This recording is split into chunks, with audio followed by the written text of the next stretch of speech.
welcome back. Episode 380 of the Purple Rain podcast, the Brandon Stokely episode of the Purple Rain podcast. Crockett Gilmore, Mm. most recently retired Miles Boykin edition of the Purple Rain podcast, and most recently notable, the Isaiah Likely edition of the Purple Rain podcast, who could be leaving. We'll be talking about that on this episode. But thank you for spending your Monday evening with us on this lovely Monday edition. You can follow us on Instagram at the Purple Rain Podcast. This guy right here on Instagram or on X at Sutton Def. Me, Instagram simply as10.prod, X simply as10. And yeah, welcome through the Purple Rain Podcast. If you like what you're viewing, like the video and subscribe for more. If you want to interact in the chat, hit the subscribe button and just sound off. Let us know and you'll come up on the screen. But Sutton, how are you feeling? How are you doing? How was the weekend? Everything good? Yeah, man, everything's good. Glad to be here. Happy to be with the Rain Gang again after a very, very needed, very restful weekend for myself. I don't know about you, Alex, but I had a good weekend. Valentine's Day weekend. Me and my girl went out, had some fun. We actually went to a gun range, right? Of all Okay. places on Valentine's Day. A little interesting, unorthodox type of date on Valentine's Day, but that's what she wanted to do. She's actually wanted to do that for a long time. She had never shot a gun before. And real quick, Alex, funny story. I haven't shot a gun myself in Watch when you like say that word. YouTube censors it. Watch when you say really? it. Yeah. Yeah. Oh, the G word? Yeah, the G word. That's crazy. I'll just say firearm then. Yeah. Um, so I haven't shot a firearm in like maybe 8 to 10 years, right? And I was going to the firearms range, right? I was going to the range and I get in there and they're asking like, hey, like, have you ever shot before? And I'm like, yeah, but it was a long time ago. So, I'd appreciate if somebody just, give us a crash course. She's never shot before. So I'm like, all right, cool. They're going to give us probably like a little step-by-step thing. But then I remember we're in Texas and the clerk at the counter, he's like, all right, well, yeah, here's your firearm or whatever. And he's like, go have fun, basically. Like, just do Crazy. this, that. He's just go have fun. I'm like, oh, all right. You're not even gonna like walk us back there and like show us how it's done, anything like that. Show us any specifications for this specific firearm, nothing. Just handed it to us in a Crazy. little bucket. And we went back there and started shooting it up. But I don't even know if that's allowed to be said, but that could be I don't know. I don't know what's allowed anymore. Freaking YouTube, Yeah. man. But anyways, it was a good time, and then we went out to eat after that. So overall, a good weekend for me. We also watched some movies after that. Good Nice. time, good time. But yeah, how was your weekend, Alex? Well, it's funny you bring up you going to the range, something you haven't done for 8 to 10 years, because I did something I haven't done probably for 15 years. Yesterday, me and my two boys went to the ice skating rink, and your boy got on the ice for the first time in a while, and I did not fall, and that was the main goal. I looked a little stupid doing it, but I had the time of my life, and my feet are hurting. Tell you what, man, ice skating rink, hell of a time, hell of a freaking time to go and just chill. It was $15 for an hour and a half.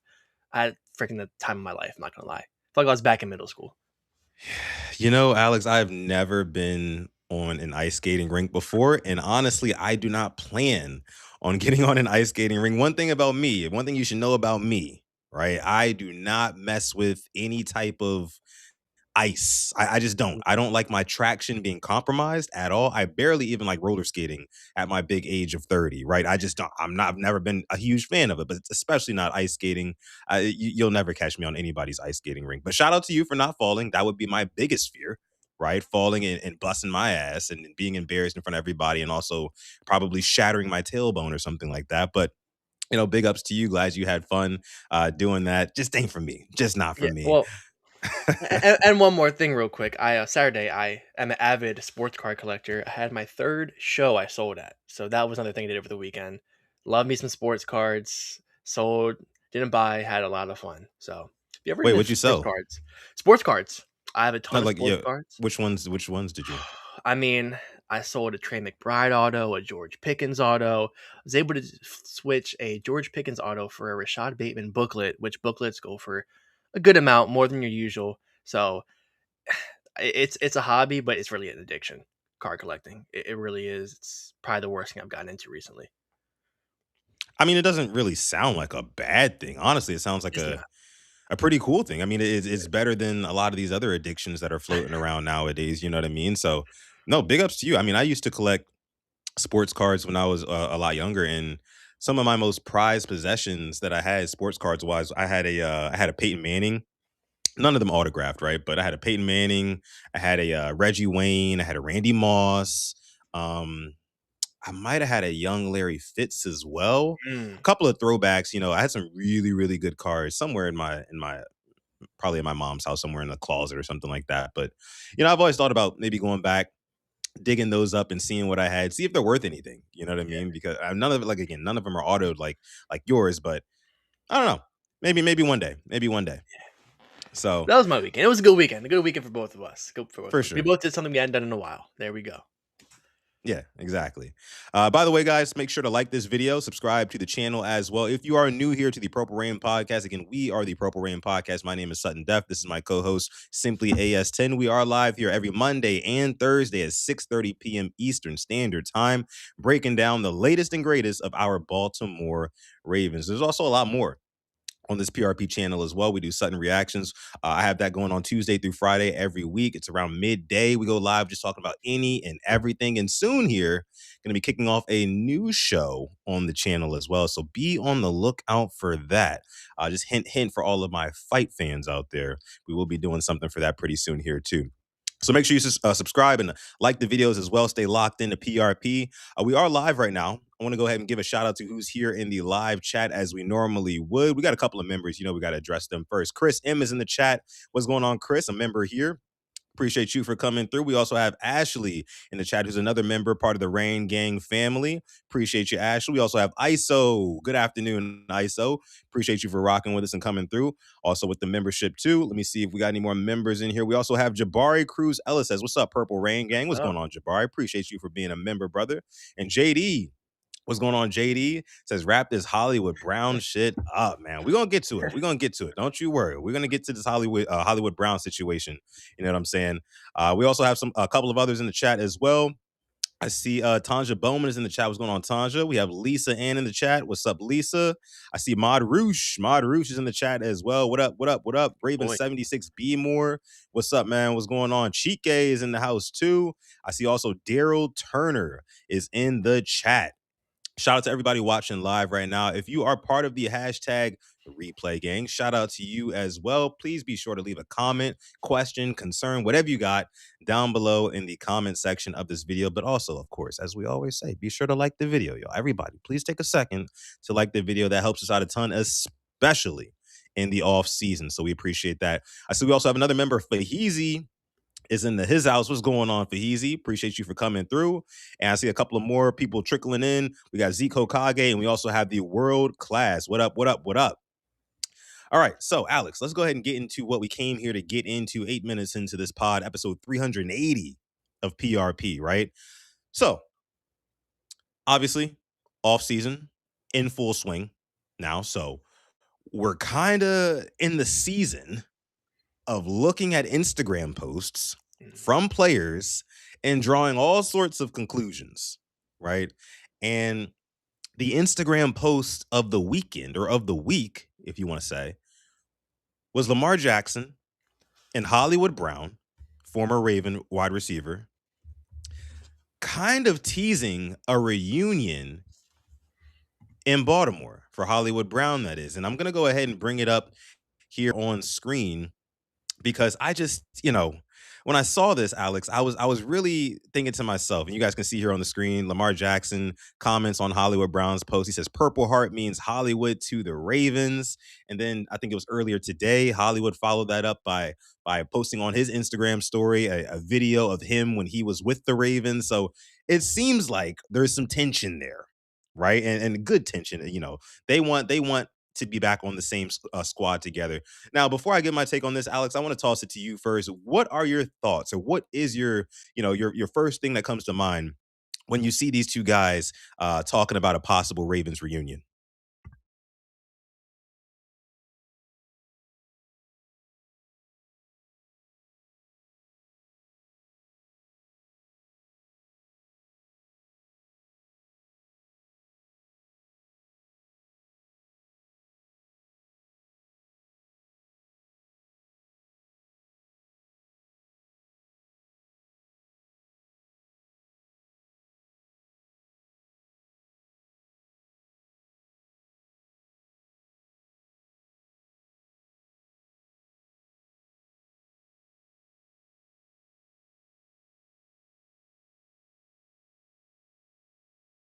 Whether oh, could you hear me? Could you hear me? Oh, I think you dropped out for like 2 seconds. Go ahead and repeat okay. that. Yeah. So I was on the screen, so let me say it all over again. It does not move me signing Hollywood Brown. What about him moves the needle for this Baltimore Ravens team? Does it make it closer to a championship ring or further ahead? I don't think it puts us closer at all. If anything, it might take us further away. It'll take away targets from possibly a new receiver we bring in, from a younger guy. And we know people were against signing D Hop, signing Odell Beckham Jr. because it would take away from giving other guys opportunities. This just here does not move me whatsoever. I'm not in the school of, oh, friendship FC. It's Super Bowl.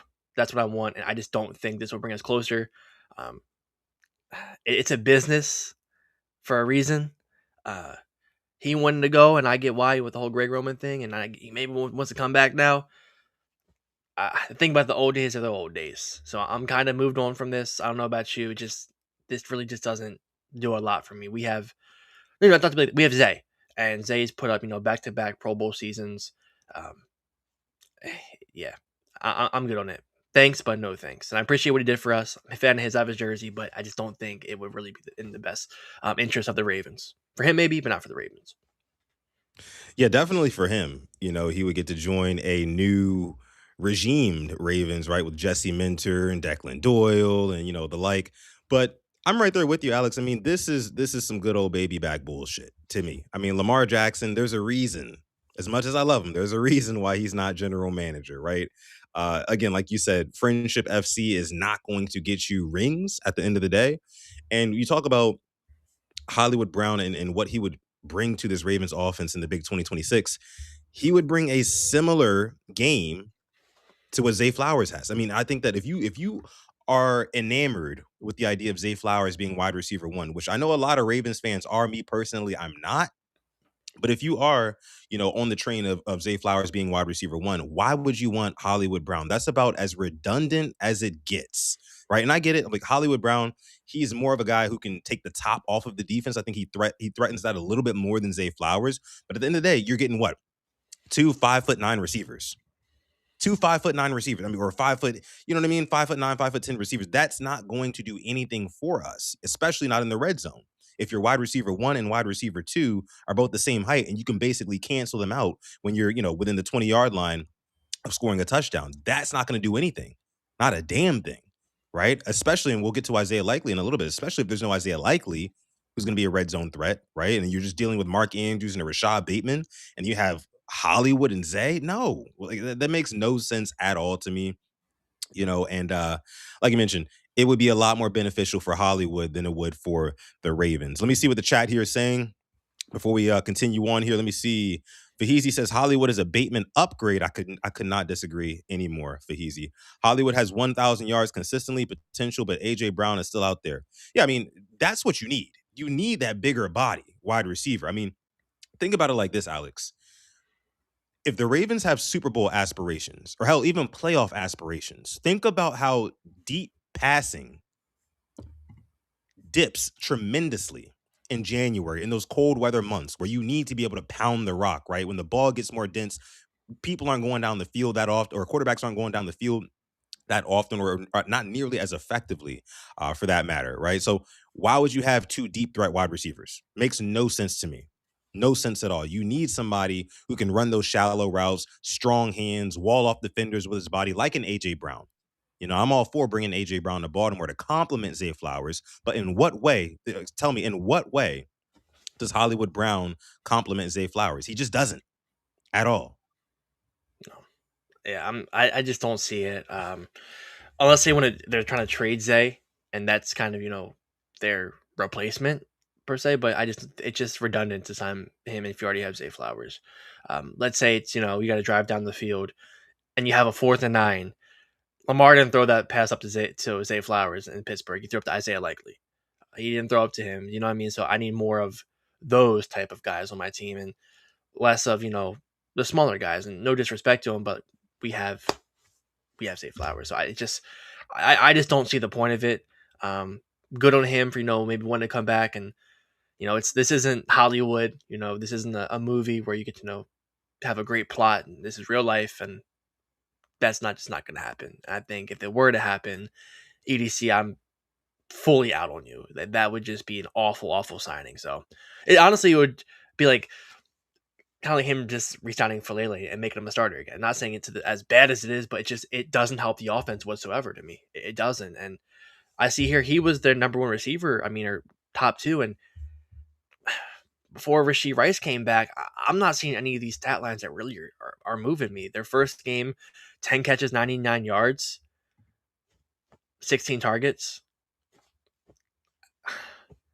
That 5 touchdowns all year. He had 1 against us. It was a blowout. 2 against the Lions. 1 in a 31-0 blowout. Then 1 against the Cowboys. 49 catches on 74 targets. 12 yards a catch. And this is what we're like fantasizing over. It's not going to cut it. It's not going to cut it, right? And like, raise our you standards. talk raise them. we got to raise the standards, right? We're not trying to maintain. We're not trying to, backtrack things like that. And as much flack as I give Zay Flowers on this podcast about how he is not the type of receiver who invites contact, right? Hollywood Brown is the exact same receiver. I remember when we drafted Zay Flowers, I said, okay, Zay Flowers is Hollywood 2.0. And people killed me when I said that. But I think people would tend to agree in 2026 about that same sentiment. I mean, he's basically Hollywood 2.0. I think Zay Flowers is better than Hollywood. Don't get me wrong. I think he's better than Hollywood. I think he has more upside than a Hollywood Brown in 2026. However, these are two guys, again, who avoid contact. And you're telling me that's what you want in January? Right? When teams are manning up across the board, teams like to go man up across the board and blitz Lamar Jackson anyway. Who's getting off the line? Is it Hollywood? Is it Zay on a 3rd down and 7? Neither of them. You know what I mean? So it makes zero sense to me. I mean, and we're talking like there's rumblings of it actually happening. This is all just, rumor mill, Lamar and Lamar and Hollywood Brown kind of exchanging, messages, public messages at that on social media, talking about how they would love to play with each other again. Cool. Make a Pro Bowl. You know what I mean? You know what I'm saying? Like, I don't want to see them on the Ravens together. Let me see what you guys are saying here in the chat. Love West, one of our members here, as we have over 100 people watching live right now. Shout out to you guys. Welcome into the Purple Rain podcast. Be sure to like this video if you're listening on YouTube. And if you're watching on X, please come over to YouTube. Check us out, subscribe, and like the video over there too. Or at least follow on X if you're watching on X. Appreciate that.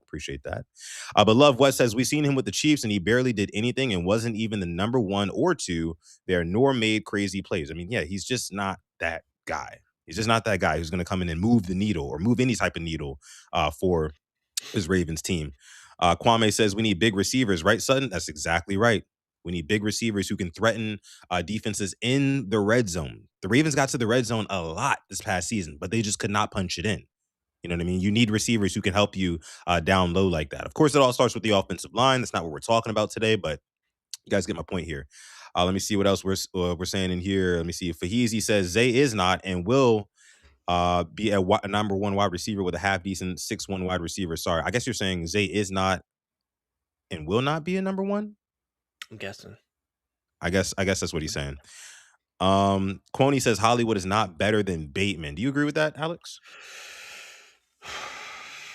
I mean, I have to, I guess, disagree because we've seen 1 solid year from Bateman. And that's just me trying to just kind of, if I'm talking stats, I'm talking stats. He's put up a better year than him this year. The only year Bateman had him was 24, 25.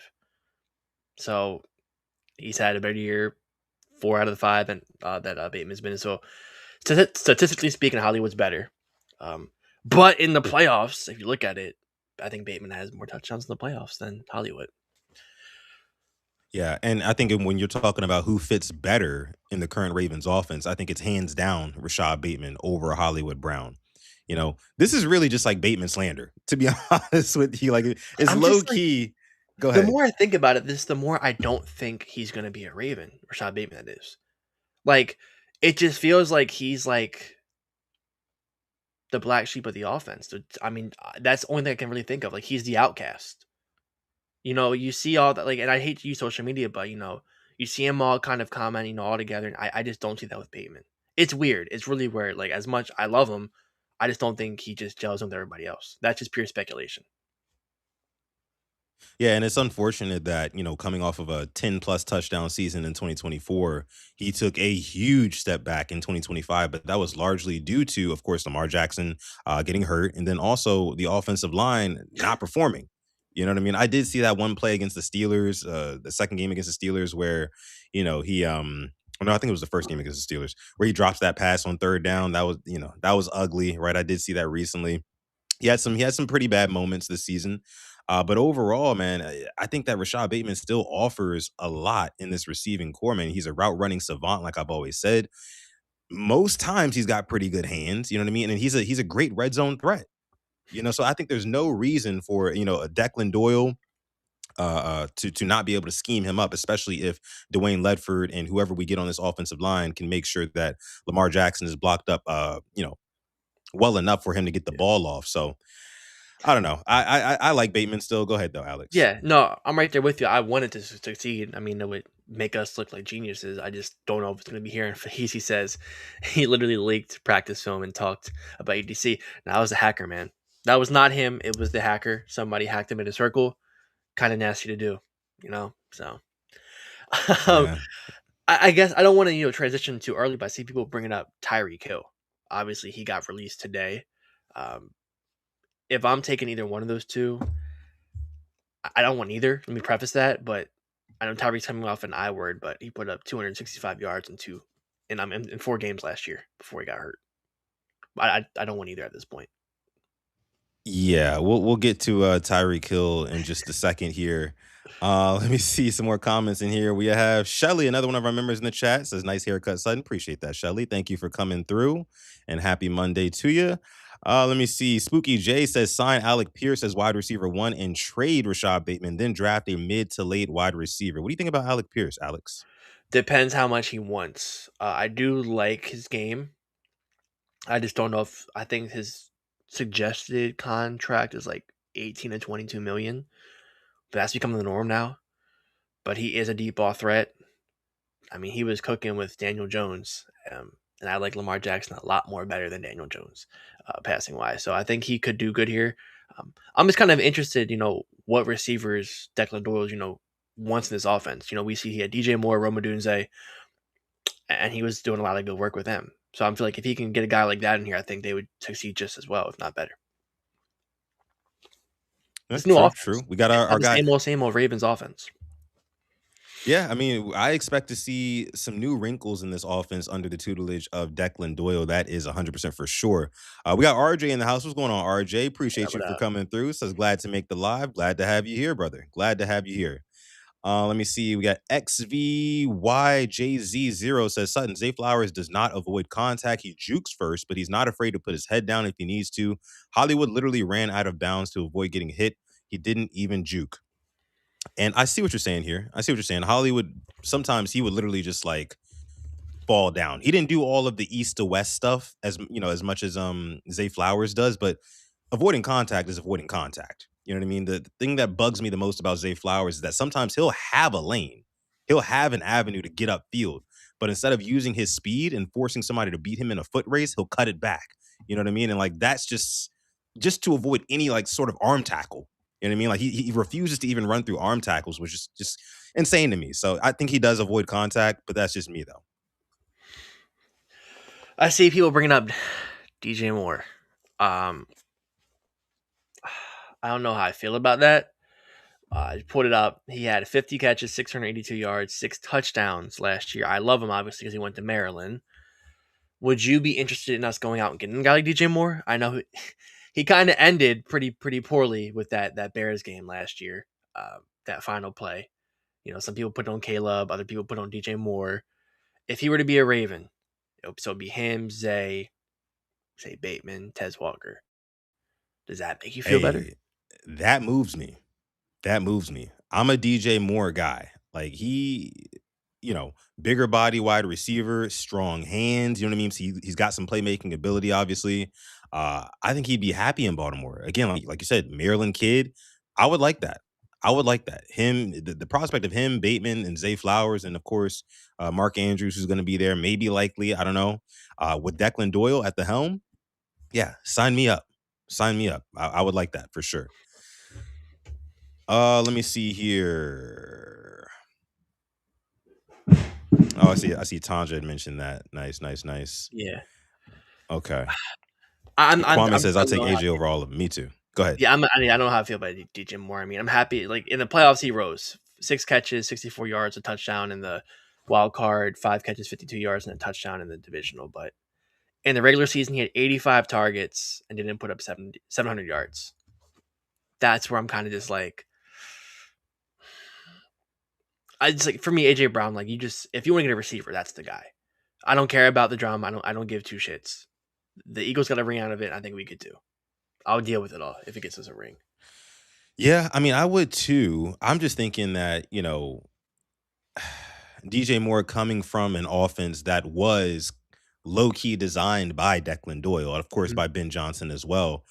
I think that that could be useful, right? Much like some people say that we'll talk about Bradley Chubb a little bit later too, but Anthony Weaver, Bradley Chubb, that whole thing. I think the continuity there, uh, you might see DJ Moore take another step in his career in Baltimore. I think this is one of those destinations where if he came here, then he would definitely turn up. What you got for me? Is he worth a $28.5 million cap hit? Who? DJ Moore? DJ Moore.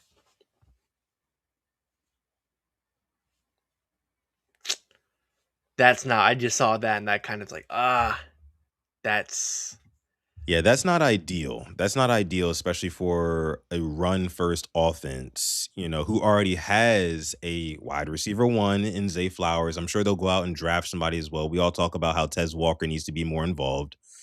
With that being said, probably not going to be the best course of action because if you're going to pay that amount of money, right, or anywhere in that ballpark, it's like you might as well go ahead and try to see if you can land an AJ Brown, right? Like why pay top dollar for DJ Moore when you could have AJ Brown? So I get it from that angle as well. I'm just thinking that the Ravens they need because again, like you said, I think Rashad Bateman is probably gone.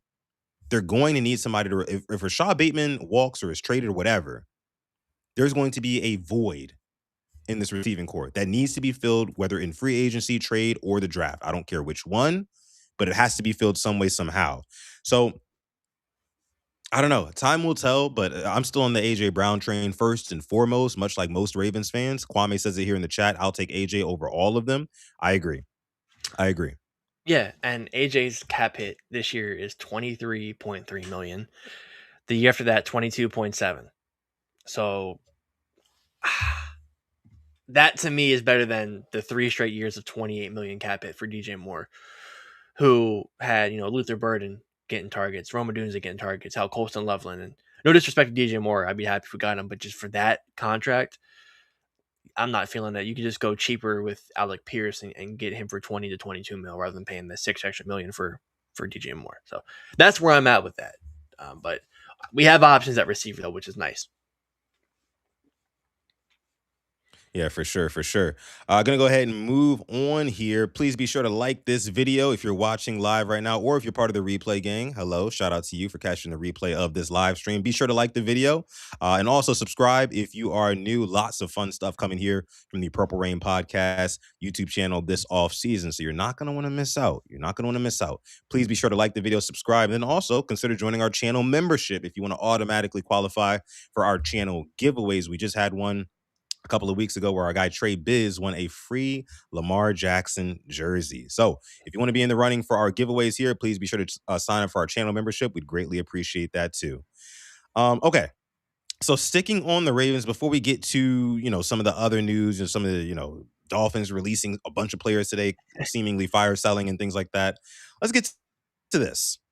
Mhm. So you had Isaiah Likely, a tight end who it really doesn't seem like it's in the cards for him to be with the Ravens in the 2026 season and beyond, only because of what happened with Mark Andrews' extension right before the season ended, which, in hindsight, really, really feels like that move had John Harbaugh's fingers all over it, right? And now that John Harbaugh's gone, it's like we're kind of just sitting here with our dick in our hands with Mark Andrews. And just to be quite honest with you, we don't really know what the hell to do with him going forward. I mean, we saw him take multiple steps back, this season with dropping passes, fumbling the ball, trying to give the ball away on crazy laterals before a whole bunch of stuff, right? So Isaiah Likely is the guy who most Ravens fans would probably prefer to be the tight end of the future for the Ravens. However, with signing market, doesn't really seem like he's coming back. And yesterday, you had Isaiah Likely liking a post on Instagram of somebody telling him to quote come back home, bro, with a little a clover leaf and then a green heart there because apparently, and I didn't know this, Isaiah Likely is from Boston, Massachusetts. Mm. Right. And you guys know who plays over there. The New England Patriots, who were just in the Super Bowl, albeit losing it. They were just in the Super Bowl. They've got a ton of cap space. They're really young, and they're going to be looking for playmakers on the outside in order to get them over the hump because that's something that they were missing very, very badly, I think, down the stretch of the season. So, what do you think about Isaiah Likely, liking this tweet about potentially going to the New England Patriots? We truly are in the dead of the heart of the offseason when we're looking at what people have liked, what people they've reposted, what they've put on their stories. This is peak offseason behavior, and we are just 1 week into the offseason. Obviously, I think he's good as gone. I appreciate Likely for what he's done. I would have loved to keep him. We're both, on the wavelength of we should have kept him. Shouldn't have re-signed Andrews, but we can't change that. I pulled up his market value here. They have him around 8.8 million average annual salary, and they kind of compare the contract he should be getting to Hunter Henry, who got a 3-year, $27 million contract already. Funnily enough, with the Patriots, I think it would be a good move for him. Obviously, going there, he could be Drake May's safety outlet, but the Ravens have nobody to really blame other than themselves. Obviously, he didn't put up the great numbers this past year, but he was hurt the first 4 games, and I don't believe he really was fully healthy. But in the biggest moment of the year, he came up and was clutch. So it could be a smokescreen. I don't think he's coming back. Good on him if he were to go and get paid, young fella. This is one of the few chances you'll get to make a good amount of money. Really set yourself and your family up for just great time. So I hate it has to happen, but he's to me he's gone, unfortunately. Yeah, I mean, we're not going to have the space to keep him. Just quite simply put there, I think especially if the Ravens want to retain a Tyler Linderbaum, who is also kind of on the block as well, you can only keep one. You can really only keep one. Now, I did see an interesting comment here which I want your opinion on, Alex, Mhm. from our girl Tanja Bowman. Appreciate you, Tanja. Says, "How come on offense we worry about money, but defense it never matters?" The Ravens signed a bunch of players to huge contracts on defense: Roquan Smith, Marlon Humphrey, Kyle Hamilton, most recently, even though that was well deserved, right? Namdi Matabike, all the guys, right? But on offense, we seem to be pinching pennies. I mean, what do you think about that, Alex? I mean, if this was us talking about the receivers, I mean, I think AJ Brown at 23 million is a lot better than DJ Moore at 28 million. That's just me. I think AJ Brown is a more bona fide one than DJ Moore is a bona fide one. As for the defense, I think we're both on record saying we don't really agree with some of the big extensions. Obviously, I think Matabike deserved his and Hamilton deserved his. We gave Roquan 100 mil for about a half of a season. It's good play. 100 mil for just a half of a season that he showed he was good. That's kind of Broderick Washington Fahezi brings it up. What has he done since he got signed? Nothing. I don't think we really like that one either. We're on record. We didn't like the Kyle Van Noy. Like we thought we kept him too long, and we keep on saying we are keeping guys longer than their expiration date, and then we get stuck with guys who just aren't producing. So hell, it feels like we kept David Ajabo one too many years, and he's on a rookie contract. But yeah, I mean, I don't think me or you are from that school of thought. Like we should be paying all these big guys. Defensively, though, like I'll bring it up later in the show. There are some guys I want to get, but I don't think we should be giving any defensive player 60, 70 million, especially right now with this team. I think we have the talent, especially Jesse Minter coming in. I mean, defensive back wise, I would rather sign a Woozier than go and get a bona fide defensive back for 20 million a year. I think Woozier showed me enough, and I think if you can beef up the D line, it'll help out your secondary that much more. For sure. And I think I've mentioned this in the past weeks, but with the coaching change, Alex, and seemingly like our head coach, of course, is a defensive minded guy. We also have Anthony Weaver, who's got experience calling plays as a DC from Miami. It seems like we have a coaching staff that can get more with less out of the defense. So if there's any time to kind of shift, the allocation of funds from the defense to the offense, it is now, right? Start restructuring some of these contracts on defense, whether that be a Marlon Humphrey, whether that be a Roquan Smith, Nnamdi Madubuike, all the guys, Broderick, all the guys, right? You can restructure, cut some guys. Calvin Noy is a guy who I would love to for the Ravens to part ways with, right? And start investing more into this offense with Lamar Jackson. If you want Lamar Jackson going into his 30th year of life and ninth season in the NFL, if you want him to take that next step as a quarterback, you're going to have to start putting pieces around him, uh, skill players, right, that can make him look better, right? Because again, Lamar Jackson is not getting any younger, and as much as we would love for Lamar Jackson to come out next season and be just as dynamic, just as electrifying as we're used to seeing him, especially carrying the football, running it, I don't think he's going to get any faster, guys. I just don't. You know, I know with a full offseason to rest, he's still going to be able to go out there and make guys miss and pick up first downs with his legs, but that's not going to last forever. Okay, it's just not going to last forever. So you got to get guys around him. And again, if there was any time to start shifting those funds, it'll be now to the offense. So I totally agree with Don Royal here. Defund the defense and get Lamar Jackson some real weapons. We do have a super chat donation. This one's coming from Mad Ross. Appreciate you, Mad Ross, making it rain here Thank on you. this episode 380 of the Purple Rain podcast. Mad Ross is dropping the 2-piece in the chat. Says Ravens won't go anywhere with Eric DaCosta and President Sashi Brown. What do you have to say to that, Alex? Sashi, I'm kind of confused of what he does though. Like I believe he's the one booking all these events at M&T Bank Stadium, making more money, I guess, for the team. EDC though, we've kind of established his seat's hot, and I'm just gonna read this to you and to the chat, and you can kind of disagree. Our Okay. 2026 Okay. active roster and their cap pitch, obviously Lamar accounting for a quarter of the cap, which we know he has to extend them. Become to 1%. 5 guys, 4 out of the 5 for defensive. I And think you right were now, breaking up a little bit there, one out of the Alex. 4. Oh, Can you say that one more so time? right Yeah. now, 4 out of the 5. Yeah. So Lamar Jackson taking up 25% of the cap. And here's 2 through 5. Roquan Smith, 10.7%. Nnamdi Madubuike, 10.2%. Marlon Humphrey, 8.6%. Kyle Hamilton, 3.5%. So 4 defensive guys right there. One of which only was effective last year. That's over a quarter of your cap in those guys, all the defense. That's Yeah, where my problem is that's with not this going to team. cut it. That's where my Yeah. problem is right now. Well, I mean, like again, shoot, this year's Super Bowl winners kind of didn't help with that because now it's kind of reiterated that defense wins championships, right? So I'm afraid that Eric DaCosta is looking at this past year's Super Bowl and saying, "Oh, shoot, we need to load up on defense again, right? Let's keep pumping money into the defense because you saw what Mike McDonald was able to do, basically shutting down the Patriots, shutting down the Rams, shutting down the 49ers.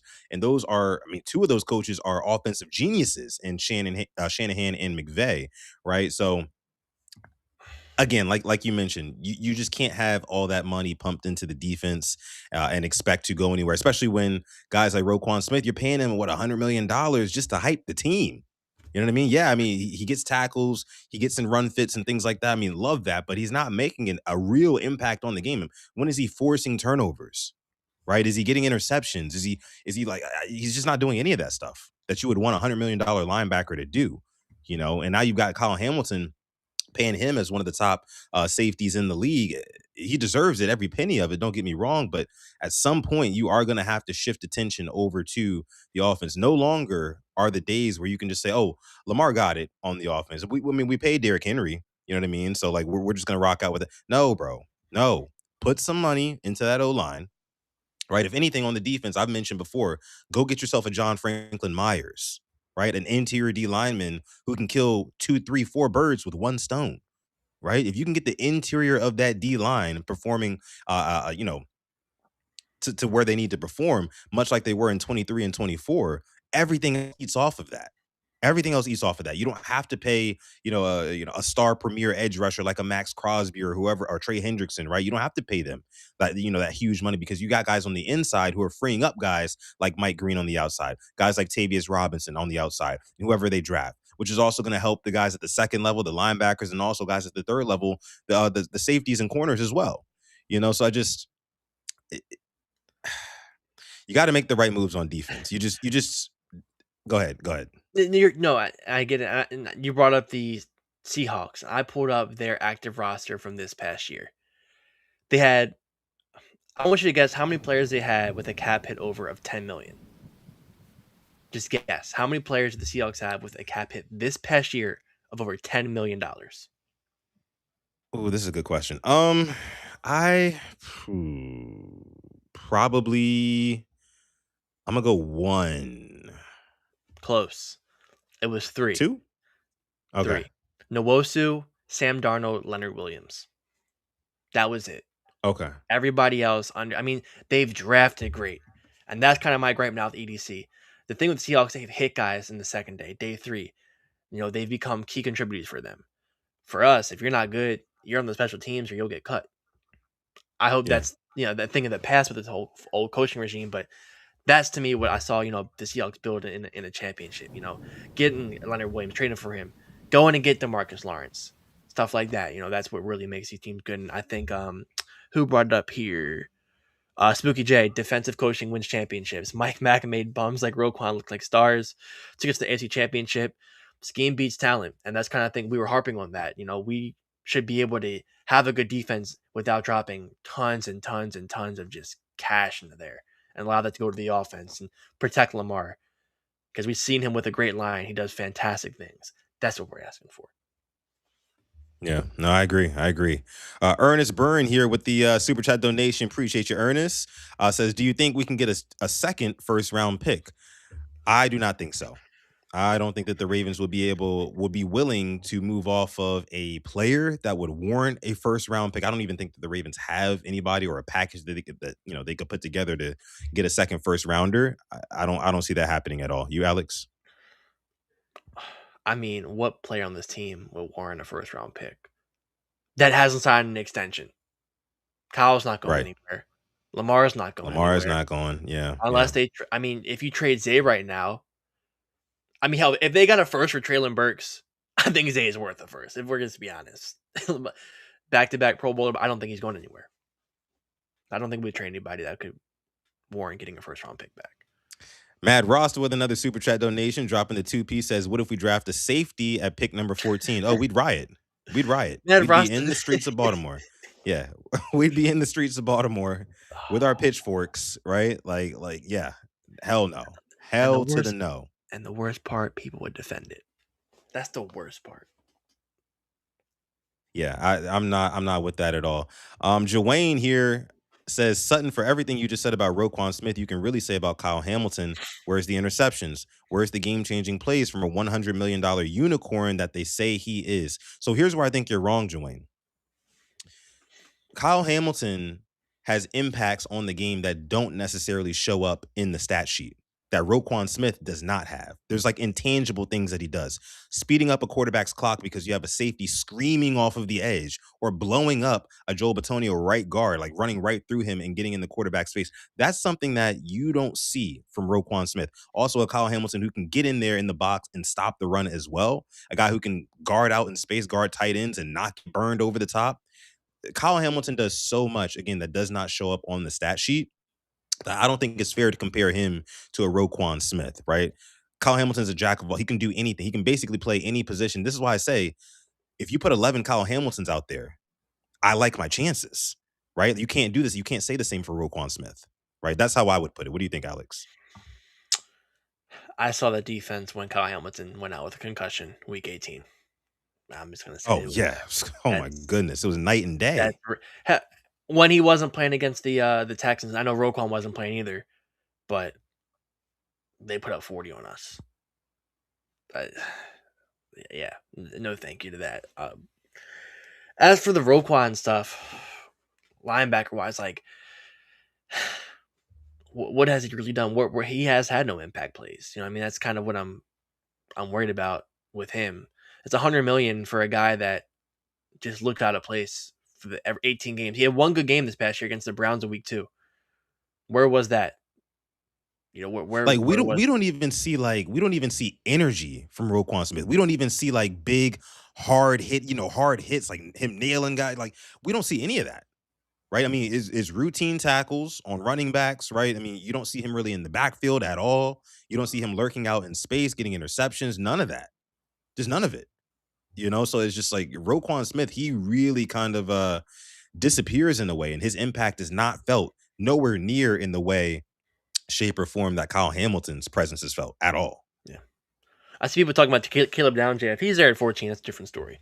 I thought we were talking about just like a guy that's maybe projected a late first round pick that he fits the Ravens scheme. But if Downs was there, I do get that. I do get that. And Gerald G Money dropping in saying it would be nice if the Ravens free up enough cap space to sign likely switches position to wide receiver. The Ravens need to think outside the box. Well, that's the problem, G Money. EDC really hasn't been thinking outside the box. He's been thinking inside the box, and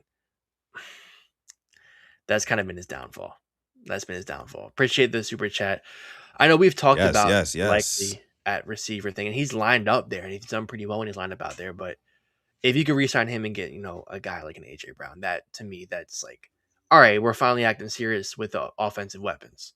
I'd still be upset about Yeah. Andrews, but that Oh, would be a nasty, nasty can combo. you exactly? And Gerald, appreciate you, G Money, dropping the 20 ball in the chat. We appreciate that, making it rain, making it thunderstorm here on this episode 380 of the Purple Rain podcast. Speaking of number 80, Isaiah Likely, like you mentioned, Gerald, man, I can only imagine what Declan Doyle would be able to do, spreading out this offense, right? With a Isaiah Likely, with a Zay Flowers, and with an AJ Brown, right? If they were able to pull that off, that would be absolutely insane. In the red zone, they'd be unstoppable. Mm. Just quite simply put, they would be unstoppable, especially with the threat of Derrick Henry and Lamar Jackson coming out of the backfield. Man, I would love that. I would love that. But yeah, and you're right. They do need to think outside of the box in order to re-sign Likely, because this is a guy who, wherever he goes, Alex, wherever Isaiah Likely goes, whether it be the Patriots, whether it be the Giants, whether it be the Commanders, whoever else, whether it be the Chiefs, he's going to show up and he's going to Yeah. show out. Right? I mean, there's a reason why Lamar Jackson at times would literally just go back to Isaiah Likely, just back to back plays. Just let me find number 80, let me throw it up to him. He's gonna go down and he's gonna go up and get it. Right? I mean, you saw it at the end of that Steelers game. I think, like you mentioned on the last episode of the show, Alex. I mean, that fourth and 9 or something like that we had, and we Yeah. had to convert that or else the season was over. And Isaiah Likely just goes up, high points that football in traffic and pulls it down. You do not want to let that go. I promise you, Mark Andrews is not going up there and getting that in 2026. He's just not. Okay. So, yeah, I would love for them to re-sign Likely. I think it's extremely necessary for them to do so, but I really don't think that they will, though. That's unfortunate. I'm gonna put it back. He would have made that catch in a week one. I'm sorry, a 1 o'clock meaningless game. Andrews would have caught it, not in a high leverage situation. If I'm gonna be honest, I can't remember the last high leverage play he made. What, the Eagles when he caught the one pass in traffic? I think that's the last one he made because it was early Yeah. in the game. Yeah. I think so too. All right. Thank you so much for your super Thank you. chat donation, G Money. Appreciate you for coming through. Longtime watcher of the show. He's truly a Purple Rain pioneer. Let's go ahead and move on here. See what else we got. What other news came out today on the Real Housewives of the Baltimore Ravens? Let's see what else we got. What else we got? All right. Tyreek Hill, you kind of touched on it a little bit earlier, Alex. Earlier today, he was released from the Miami Dolphins. I mean, it was kind of a surprise to a lot of people. It was a surprise to me that the Dolphins decided to do a little bit of a fire selling this morning, getting rid of a couple of their players. Tyreek Hill, who I believe is 31 years of age. Of course, he's known to be a speed demon, probably a future Hall of Famer. I don't think that's a hot take to say or anything like that, but he, of course, got hurt in September of last season. Dislocated his knee or whatever, and also tore his ACL. And apparently, just as of a week ago, he's walking without assistance. So he's Oh, just getting back to being able to walk by himself without any help, right? So who even knows if he would even be ready to play in the 2026-2027 season. And I saw some Ravens fans out there saying, oh, we need to go get Tyreek Hill. Imagine what he would do with this offense, the spread, everything like that. And it's just like, bro, if we're going to say that Hollywood Brown would be redundant next to Zay Flowers, how could we not say that about Tyreek Hill? Now, don't get me wrong. Don't get me wrong. Tyreek Hill is much better than Hollywood Brown. but the point still stands. You don't need two of those type of receivers, smaller body receivers who are just kind of speedy guys, right? It's just not for the Ravens. I'm all for that train. I don't want Tyreek Hill at all. It feels weird saying that, right? Because he's not that old, right? I think he can still produce, Yeah. but I just don't think that he would be good on this Ravens roster. What say you? Yeah, I'm not feeling it. Deep ball receiver, it'd be cool. What price is he commanding? I don't think we would pay that, especially I think I want to skip past the paying the 30-plus-year-old guys. I'm good on that. So thanks, but no thanks. I think other teams can maybe use you and value much more than the Ravens can. So yeah, um, could go back to Kansas City. Wouldn't surprise me. Link back up with Mahomes and kind of say, you know what, maybe I was wrong for leaving. I got my money in Miami. Now I'm back here to maybe go for a title with you guys, but I'm not feeling it whatsoever. I know I brought up he had 200 something yards in 4 games, but when you're going 1-3 in those games, you're going to be getting a lot of catches and yards when you're playing from behind. So I thanks but no thanks. Once again, it's like Hollywood. Thanks but no thanks.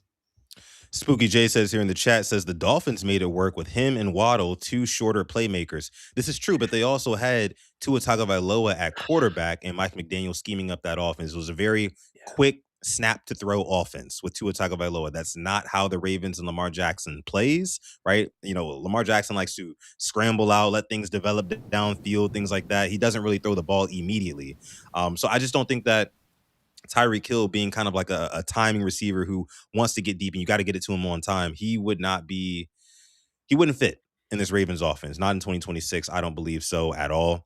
Let me see. Do have another super chat donation. This one's coming from Mad Rasta again. Appreciate you, Mad Rasta, thank you. making it rain here. Says Ravens need to get Alec Pierce. So that's another mentioning of Alec Pierce here. I not the biggest fan of a move like that. Just me personally. I think you mentioned earlier, Alex, about his contract, right?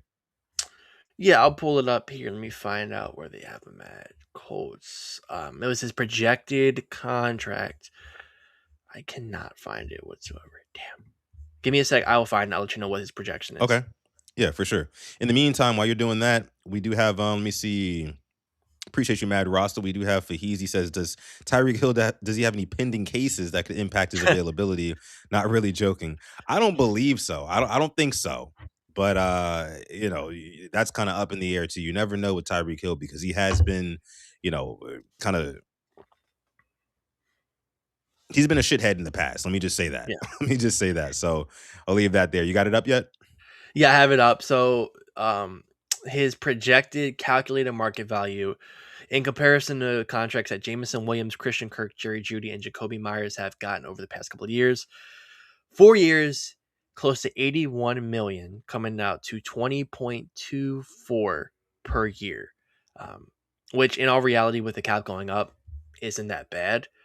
Jamison Williams is getting 26.6 average salary, and Pierce has outperformed him.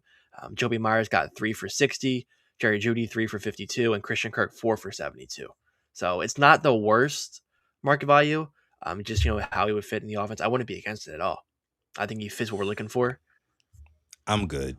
I think I'm all set on Alec Pierce only because I mean, like we mentioned earlier, I look at Alec Pierce low key kind of like the DJ Moore situation, right? I mean, if we're gonna pay that amount of money, again, 23 mil for AJ Brown is sitting right there. Go get him. Trade away Rashad Bateman and a third round pick or whatever else it takes, right? And go get an AJ Brown. To me, at this point, Alex, when it comes to wide receiver in the Ravens, it's either AJ Brown or you draft a receiver third round or later. And let's just rock out with Zay Flowers, Tez Walker, whatever tight ends we go into the season with. Let's just do that. You know what I mean? So I'm not really with the Alec Pierce. I mean, the more we talked about it, the DJ Moore again. Go get AJ Brown. If you cannot, draft somebody that you feel really good about. That's where I'm at with it. And honestly, I trust a Declan Doyle, right, who's going to have a huge say as the offensive coordinator for the Ravens in who the Ravens draft offensively, right? So that's where I'm at. That's where I'm at. I'm all set on Alec Pierce. Yeah, I think AJ Brown at 23 mil a year is better than Alec Pierce 20 mil. Maybe in the future not, but right now, if you're in a win now mode, I think it's AJ Brown. Yeah. I also Yeah. think Alec Pierce stays in Indianapolis. Monty in the chat says, "Nope, go get Justin Jefferson." Oh no, that ain't happening. That That's the ain't dream. happening. That's the dream That's right that's yeah, that's a pipe dream right there. there. I Would be mean, nice. Would be nice, but that is like let's just have a conversation real quick on why it could possibly. Do you really want to play with JJ McCarthy? he Genuinely. doesn't. He doesn't. You know what I I mean, mean? he's said in interviews, Alex. He was like, "Yeah, I mean, like I didn't have the best season because I still got a young quarterback who's still trying to figure himself out and whatnot, and I still got 1,000 yards. But when you have a young quarter, like he was saying those sort of things to the public, which translation means, yeah, my quarterback's ass. If he wasn't ass, I'll be putting up 1,500 yard seasons and 15, 20 touchdowns, right? I mean, like that's what he's basically saying, and I think that I don't know how many years is left on his contract, or if he would try to force his way out of Minnesota. If I'm Justin Jefferson, I'm getting the hell up out of Minneapolis. I'm leaving there, right? I'm going to either a big market, right, or I'm going to a contender. But that's just me. I don't know what Justin Jefferson really wants to do. I don't see the Minnesota Vikings even sniffing an NFC Championship game, or let alone the playoffs. Right? As long as you have teams like the Seattle Seahawks, the LA Rams, the 49ers, and the like rolling around the NFC. Right? I mean, look at their division. They're talking about maybe bringing Kirk Cousins back. You know, have the Bears who, kind of Caleb is now might be the MVP favorite, or definitely in the top five next year. The Lions who have a good team, and then the Packers who I don't think they're that far off, but if they get a receiver or two, they'd be much better. I look at just at the Vikings right now in the offense. Addison and Jettis is nice, but your quarterback, McCarthy, um, I'm just not seeing it. So, let alone like you said, making the playoffs. Are you challenging for your division? I don't think so. I don't think so at all. Yeah. So, if you Yeah. want to have a switch, just switch to purple. Come on over. Exactly. Just switch the purples, and you're all good. You're all good.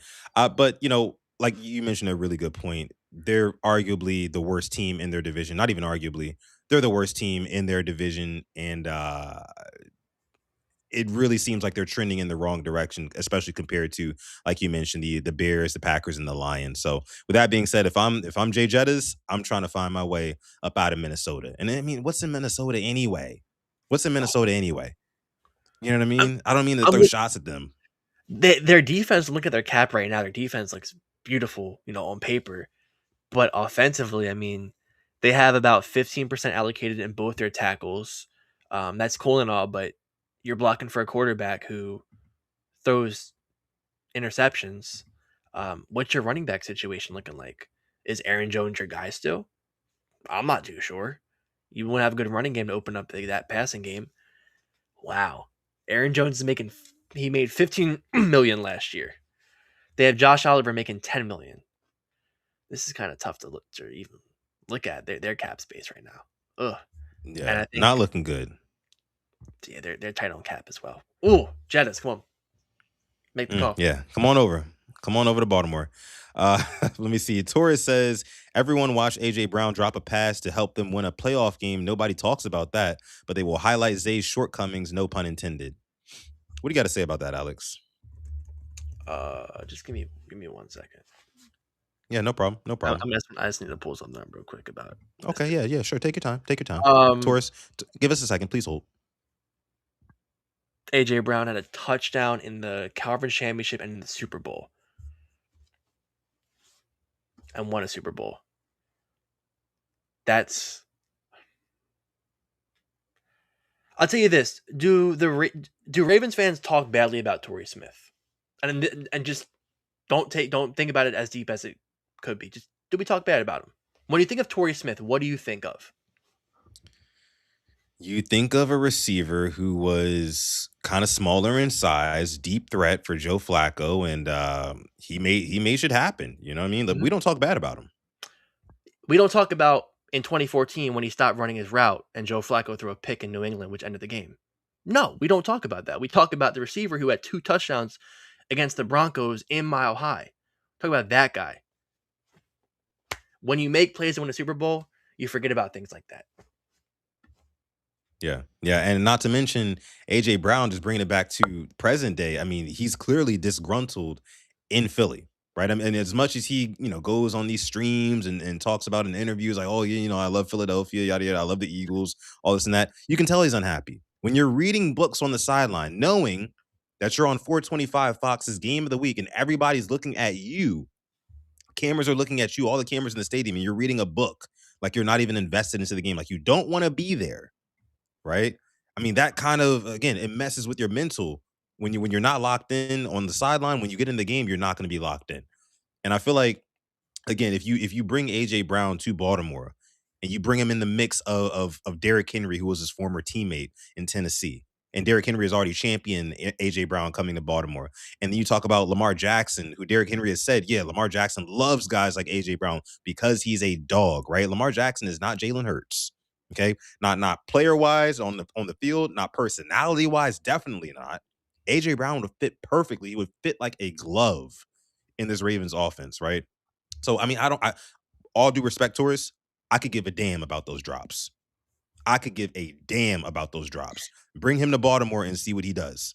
I mean, we could say the same thing about, you know, shoot, Derrick Henry probably had some fumbles in Tennessee, had some bad moments in Tennessee before he came to Baltimore, right? We didn't say anything about him. We still wanted Derrick Henry.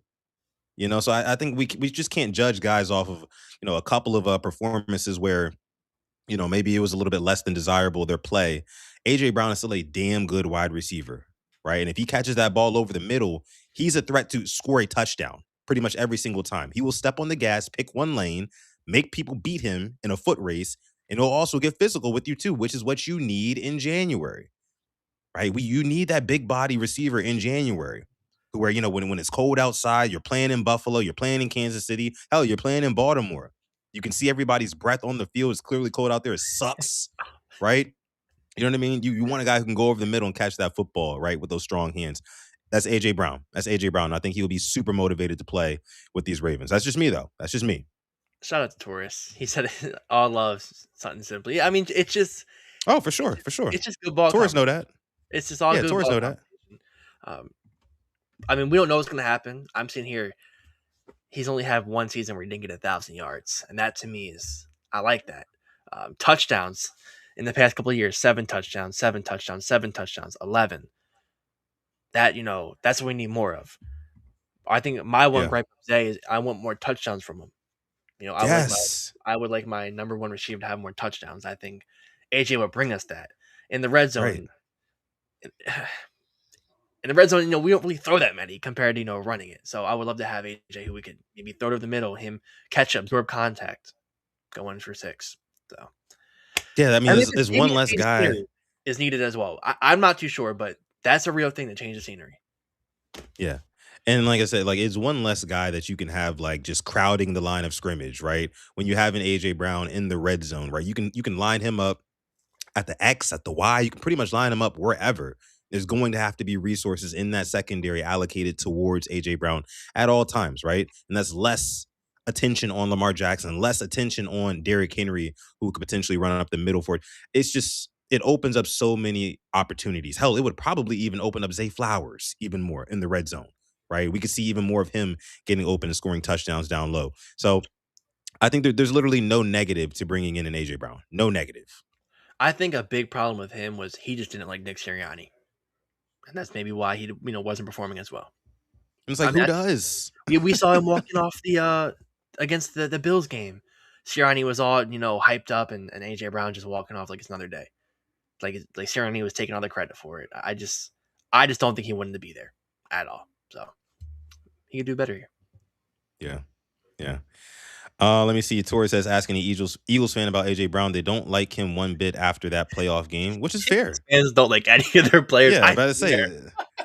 the city of They're much brotherly better. love. They are very, very, critical of their players, right? They're super critical of their players. I mean, we've known that since the beginning of time, right? Let me see. Let me see. Let me see. What was I gonna You're say? my What was I gonna bring up here? Everybody knows Falele because of Ravens fans. That's crazy though. Ravens Yeah. fans like had so much as like negativity towards him where like he became like a national known thing in the NFL community. Yeah. Love it. Yeah. Yeah. Love it. Love that. And apparently he's gonna get a pretty good contract. Can we talk about Protected at that? least. We Can could we talk please talk? about it. Yeah, That pissed me we could off. talk about it. If Alejandro Villanueva never played after here, Daniel Falele shouldn't. Genuinely. I mean, I don't know what kind of. I just don't understand how the rest of the league can look at Daniel Falele and be like, you know what? We could bring that guy in and he can be more than serviceable at our right guard spot. Did you see what he was able to accomplish in Baltimore? And you go back and look at the tape. It's like, are we looking at two different things? I'm just not sure. Is John Harbaugh, did Harbaugh hypnotize the rest of the league? I don't know. Maybe the coaches aren't watching the film. They're just listening to the press conferences where, John Harbaugh and George Warhop were basically saying they refused to call out the offensive line. They said, those guys are playing really well on multiple occasions. They rarely ever held them accountable in front of a mic on a podium, right? So maybe GMs around the league are just listening to that and saying, oh, well, if their offensive line was performing pretty well according to the coaches and whatnot. So let's go ahead and get Daniel Follett. Maybe that's what it is, because we cannot be watching the same tape. You just can't. So I don't know.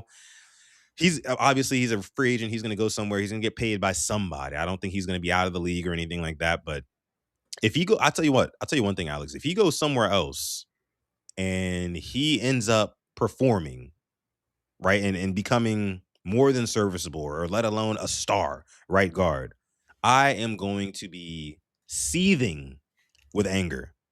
I'm going to be pissed, right? And I'm going to be pissed off not at Daniel Faalele. I'm going to be pissed off at John Harbaugh that much more. George Warhop that much more. You know what I mean? Because you're telling me you couldn't get anything out of this kid. Nothing out of 77. Right. And it's not to say that every snap he played was bad. Not every rep was bad. There were some reps where he did perform well, but it was so few and far between, right? He was so painfully inconsistent. And the fact that they were never willing to move off of him.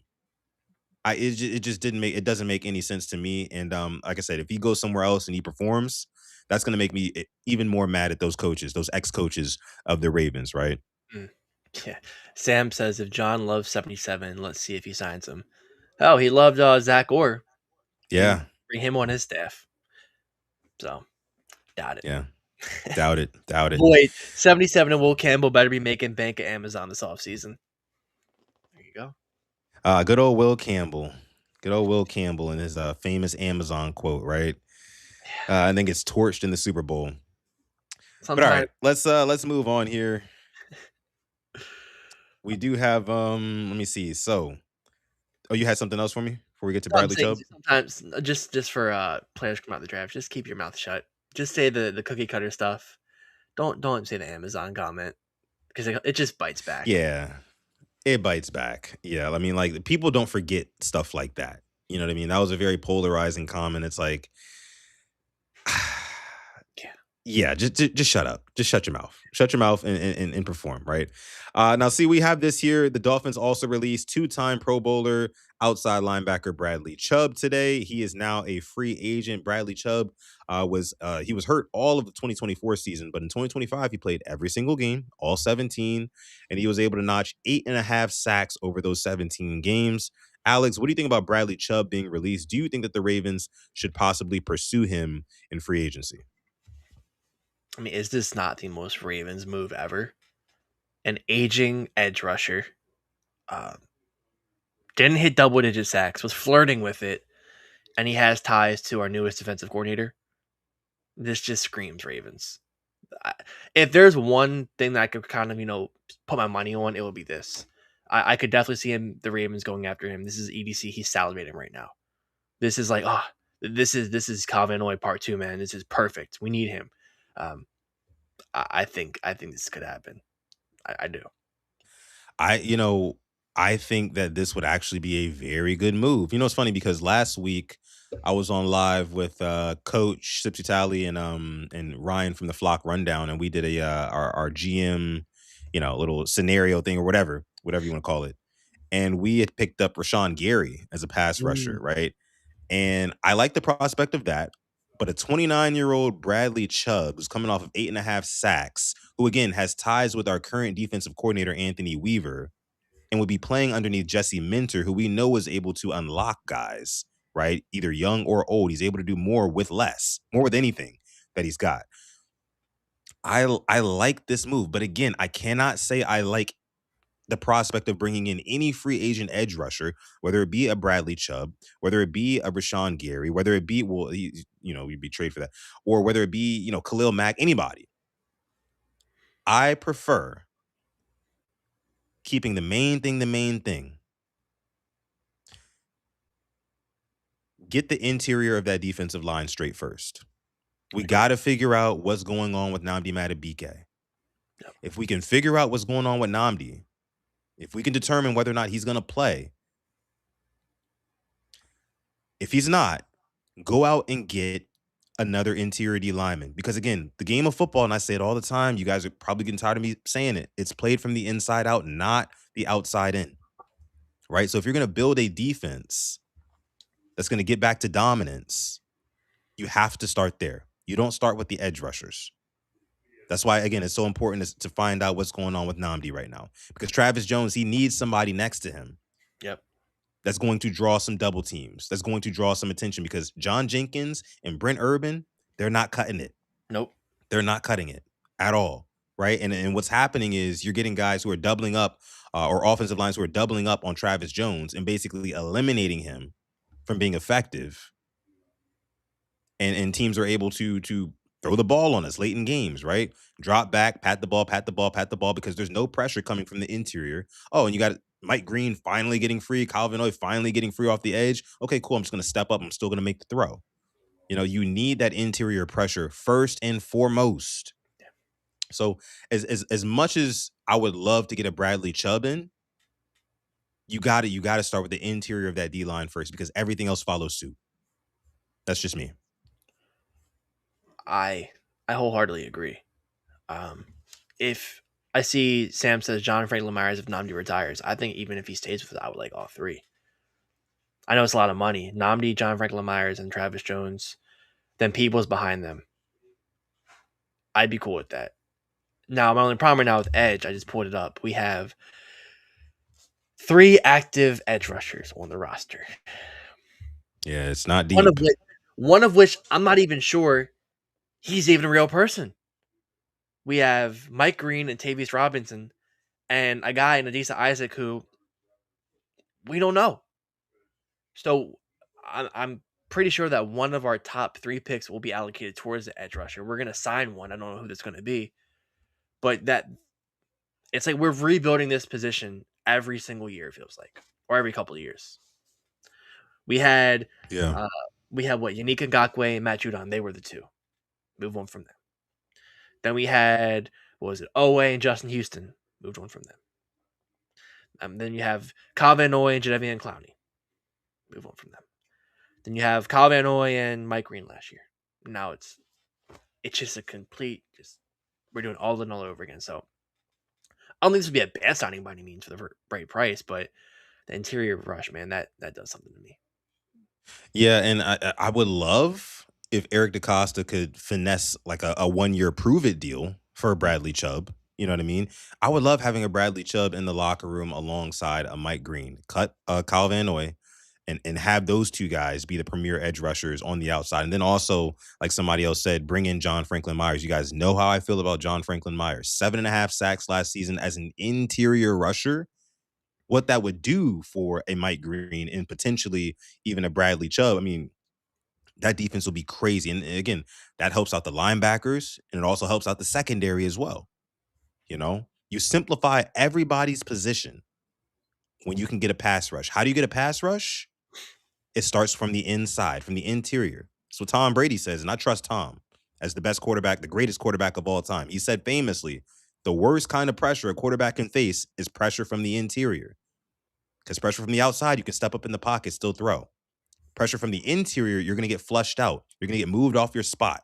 We were not knocking quarterbacks off of their spot, not nearly enough in the 2025 season. There's a reason why Josh Allen was able to walk us down with 4 minutes to go in week 1 of the 2025 regular season.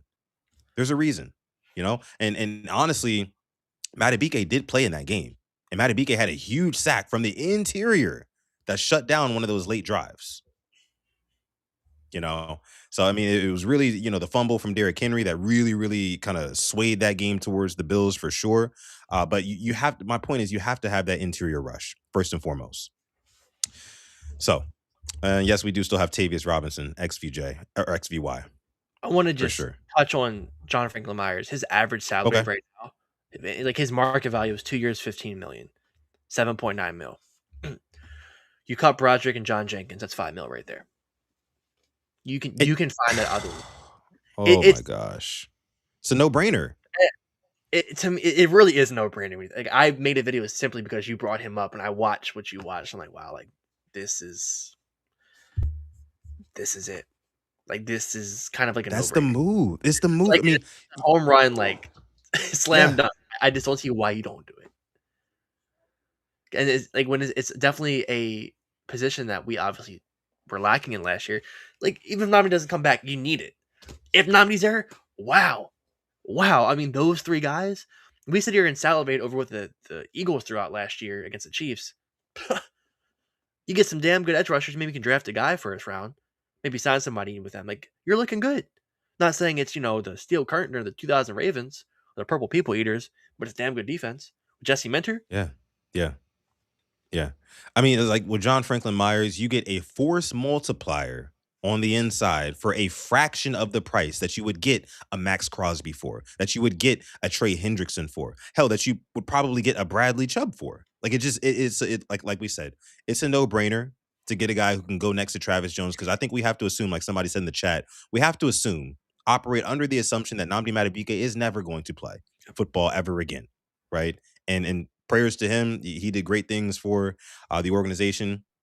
I still think he deserves his money. Love him, right? But if he can't go, which again, we're gonna operate assuming he can't, you got to get another guy to go beside Travis Jones who can rush the passer from the interior. And then you have rotational guys, right? Like Aeneas Peebles, who I think is going to take a step forward as well.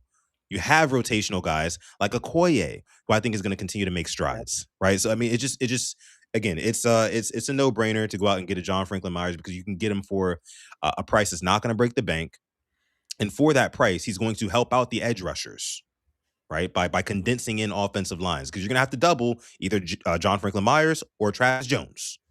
And what's that gonna do? Mike Green one on the edge. Mike Green in year number two with more technique to him being taught by Jesse Minter and all the other guys on the coaching staff, and also an extra 10 pounds put on him because I definitely think he's gonna bulk up. Man, I mean, I love that idea. I love that idea.